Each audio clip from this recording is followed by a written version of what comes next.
லைஃப்பில் ஒரு goal set பண்ணி நீங்கள் ட்ராவல் பண்ணிகிட்ருக்கீங்க, இல்லை வந்துட்டு உங்கள் ஜாபில் கெரியரில் அடுத்தடுத்த லெவல் போயிட்டே இருக்கீங்க. நீங்கள் நிறைய விஷயங்கள் அடையிறீங்க, பாசிட்டிவாக உங்கள் லைஃப் எடுத்துகிட்டு போயிட்டுருக்கீங்க. சடனாக வந்துட்டு நம்ம லோவாக ஃபீல் பண்ணுவோம். திடீர்னு வந்து நம்ம இன்ஃபீரியராக ஃபீல் பண்ண ஆரம்பிப்போம். நம்மளோட எபிலிட்டிஸ்லாம் ஏதோ மிஸ் ஆன மாதிரி, நம்ம வந்து ரொம்ப லோவாக சின்னதாக நமக்குள்ளே ஃபீல் பண்ணுற மாதிரி ஒரு மைண்ட் செட் நமக்குள்ளே உருவாக ஆரம்பிக்கும். இது உங்களை சுற்றி இருக்கிறவங்கலாம் பார்த்தீங்கன்னா, உங்களோட பாசிட்டிவ் குவாலிட்டிஸ் பற்றி அதிகமாக சொல்லுவாங்க.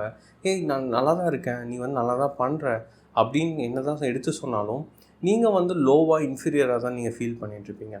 இதுலேருந்து எப்படி நம்ம மீண்டு வர்றது அப்படிங்கிறத அதுக்கான காரணமும், அதை எப்படி சரி பண்ணலாங்கிற ரீசனும் இந்த வீடியோவில் நம்ம தெளிவாக பார்க்கலாம்.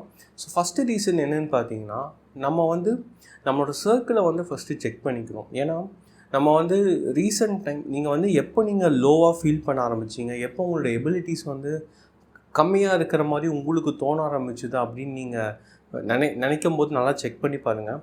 அந்த காலகட்டத்தில், அந்த சமயத்தில் உங்களோட சர்க்கிளில் யாராவது புதுசாக ஆட் ஆகிருப்பாங்க, இல்லை வந்துட்டு உங்கள் சுற்றி இருக்கிற பீப்புளே வந்து ஒரு ஹிடன் லாங்குவேஜில் உங்களை வந்து புட் டவுன் பண்ண ஆரம்பிப்பாங்க. அதாவது அவங்கள வந்து டைரெக்டாக வந்து நீ வந்து நீ வந்து இன்ஃபீரியர், நீ வந்து வேஸ்ட்டு, உன்னோட எபிலிட்டிஸ் உன்னால் பண்ண முடியாது அப்படின்னு டைரெக்டாக சொல்கிறதுக்கு பதிலாக உங்களை பற்றி உங்களை தாழ்வாக பேசாமல் மற்றவங்கள பற்றியும் மற்ற விஷயங்களை பற்றியும் உங்களை சார்ந்த விஷயத்த உயர்வாக பேசிகிட்டு இருப்பாங்க. இப்போ வந்து நீங்கள் ஒரு ப்ராஜெக்டில் ஒர்க் பண்ணுறீங்க, அந்த பர்சன் வந்து உங்கள்கிட்ட என்ன சொல்லுவாங்கன்னா, இந்த ப்ராஜெக்ட் சீக்கிரமாகவே முடிச்சிருக்க முடியும் அப்படிங்கிற மாதிரி பேசுவாங்க. ஆல்தோ நீங்கள் வந்து கரெக்டான டைம் உங்கள் கன்ஸ்டன்ஸ்குள்ளே பண்ணியிருந்தாலுமே உங்களை டைரெக்டாக பேசாமல் ஹிடனாக வந்து உங்களை கீழே போட்டுகிட்டே இருப்பாங்க.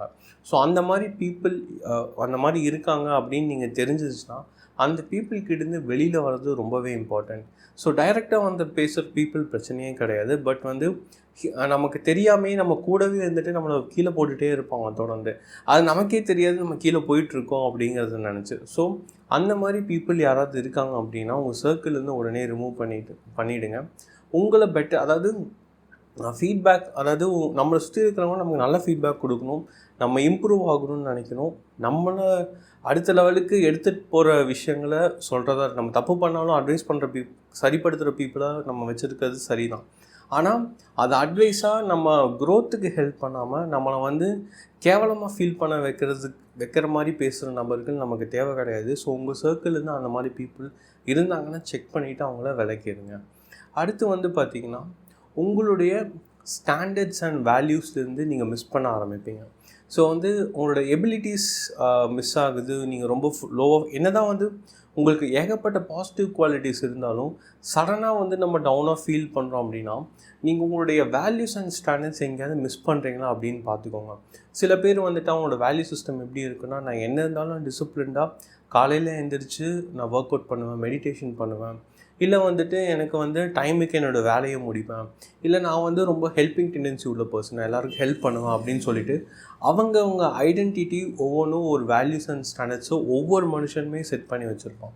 ஸோ நீங்கள் இன்ஃபீரியராக ஃபீல் பண்ணும்போது உங்களுடைய வேல்யூஸ் அண்ட் ஸ்டாண்டர்ட்ஸை செக் பண்ணி அதில் எதுலையாவது நீங்கள் மிஸ் பண்ணுறீங்களா, பண்ணிட்டு இருந்த விஷயம் ஏதாவது நம்ம மிஸ் பண்ணுறோமா அப்படின்னு சொல்லிட்டு நீங்கள் செக் பண்ணி பார்த்துக்கோங்க.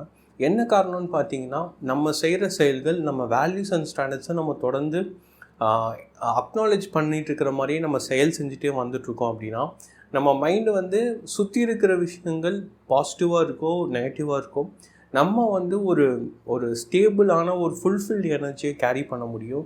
மைண்டு வந்து அவ்வளோ கிளியராக இருக்கும் நம்ம வேல்யூஸ் அண்ட் ஸ்டாண்டர்ட்ஸை ரொம்ப ரெஸ்பெக்ட் பண்ணி அது சம்மந்தமான வேலைகள் செய்யும்போது. ஸோ அது நீங்கள் பண்ணுறீங்களான்னு செக் பண்ணிக்கோங்க. மூணாவது வந்து பார்த்திங்கன்னா, கிராட்டிடியூட். நம்மளுடைய எபிலிட்டிஸை நம்ம டெய்லியுமே அக்னாலேஜ் பண்ணிகிட்ருக்கணும். ஸோ கிராட்டிடியூட் நான் மீன் பண்ணுறது, உங்களோட எபிலிட்டிஸ் என்ன, நீங்கள் உங்களை பற்றி என்ன பெட்டராக ஃபீல் பண்ணுறீங்க, உங்களுக்குன்னு ஒரு செல்ஃப் இருக்குது, உங்களுக்குன்னு நீங்கள் நிறைய விஷயம் அச்சீவ் பண்ணியிருப்பீங்க. அதாவது அந்த அச்சீவ்மெண்ட்ஸ் வந்து பணமாக தான் இருக்கணும்னு அவசியம் கிடையாது. நீங்கள் வந்து ஒரு ட்ராயிங் வரையலாம், இல்லை ஒரு நல்ல ஆர்டிஸ்ட்டாக இருக்கலாம், ஆனால் நீங்கள் வேறு ஒரு ஜாபோ பிஸ்னஸோ ரன் பண்ணிகிட்ருக்கலாம், இல்லை வந்துட்டு நீங்கள் ஏதோ ஒரு நல்ல ஹெல்பிங் டெண்டன்சி உள்ள பர்சனாக இருக்கலாம். உங்களுடைய எபிலிட்டிஸ் என்ன, உங்கள் கேரக்டர் என்ன, அதில் இருக்கிற பாசிட்டிவ் குவாலிட்டிஸை நீங்கள் டெய்லியுமே அக்னாலேஜ் பண்ண ஆரம்பிக்கணும். ஸோ இன்கேஸ் நீங்கள் இந்த பாயிண்ட் ஆஃப் டைமில் ரொம்ப லோவாக ஃபீல் பண்ணுறீங்க அப்படின்னா, டெய்லியுமே நீங்கள் ஒரு டைரியோ இல்லை உங்கள் ஐபேட்லேயோ எடுத்து ஒரு மார்னிங் எழுந்திரிச்சோன்னா ஒரு 5 to 6 ஸ்டேட்மெண்ட்ஸ் உங்களுடைய செல்ஃப் நீங்கள் எந்த பெருமையாக நினைக்கிறீங்க உங்களை பற்றி. நீங்கள் வந்து ஒரு வேளை உங்கள் லைஃப் ரொம்ப டவுனாக இருக்கும்போது அதுலேருந்து மீண்டு வந்த விஷயமா இருக்கலாம். ஸோ எந்த விஷயம் வந்து உங்களை பற்றி நீங்கள் பெருமையாக நினைக்கிறீங்க அதை நீங்கள் டெய்லியுமே அக்னாலேஜ் பண்ணிகிட்டே இருக்கணும். ஏன்னா டே டு டே லைஃப்பில் எல்லாத்துக்குமே சூழ்நிலை கிடைக்காது. ஃபார் எக்ஸாம்பிள் நீங்கள் ஒரு நல்ல மியூசிஷியனாக இருக்கலாம், ஆனால் டெய்லி வந்து மியூசிக்குள்ளே பார்ட்டிசிபேட் பண்ணிகிட்டு இருக்க முடியாது. ஸோ அதுக்கான டைம் ஒதுக்குறதோ வீக்கெண்ட்ஸில் ஏதோ ஒரு டைம் அது பண்ணுறதோ நமக்கான ஒரு சாட்டிஸ்ஃபேக்ஷன், நம்மளுடைய எபிலிட்டியை ஷோகேஸ் பண்ணுறதுக்கான ஒரு இடம் அந்த. ஏன்னா இன்றைக்கி நம்ம பண்ணிகிட்டு இருக்கிற ஒரு ஜாபோ கரியரோ எல்லாருமே பிடிச்சி பண்ணுறோன்னு சொல்ல முடியாது. நமக்கு ஃபினான்ஷியல் நீட்ஸ்னாலேயோ இல்லை ஃபேமிலி கன்ஸ்டன்ஸ்னாலேயோ கூட பிடிக்காத வேலையை பண்ண நிறைய பேர் இருப்பாங்க. ஸோ அந்த மாதிரி நேரத்தில் வந்து நமக்கு வேறு ஒரு ஃபீல்டு பிடிச்சிருக்கு அப்படின்னா அதுக்கோட இன்ட்ரெஸ்ட்டை டெய்லியுமே காட்டுற மாதிரி நம்ம விஷயங்கள் செஞ்சுட்டு இருக்கணும். மெயினாக நம்ம எபிலிட்டிஸை டெய்லியுமே அக்னாலேஜ் பண்ணிகிட்டு இருக்கணும். அதை நீங்கள் பண்ண ஸ்டார்ட் பண்ணிங்கனாலே நீங்கள் வந்து உங்களுடைய பாசிட்டிவ் குவாலிட்டிஸ் அதிகமாக இருக்கிறது நீங்கள் ஆட்டோமேட்டிக்காக ஃபீல் பண்ணுவீங்க. வெளியில் என்ன ஒரு விஷயம் நடந்தாலும் நீங்கள் சடனாக லோவாக இன்ஃபீரியராக நீங்கள் ஃபீல் பண்ண மாட்டீங்க. இந்த 3 விஷயங்களை நீங்கள் சரிவர நீங்கள் இது பண்ணிக்கிட்டிங்கன்னா உங்களுக்கு எவ்வளோ பாசிட்டிவ் குவாலிட்டிஸ் இருந்தாலும் அதை வந்து இம்ப்ரூவ் ஆகிட்டே இருக்கும். புதுசாக குவாலிட்டிஸ் ஆட் பண்ணுவீங்க.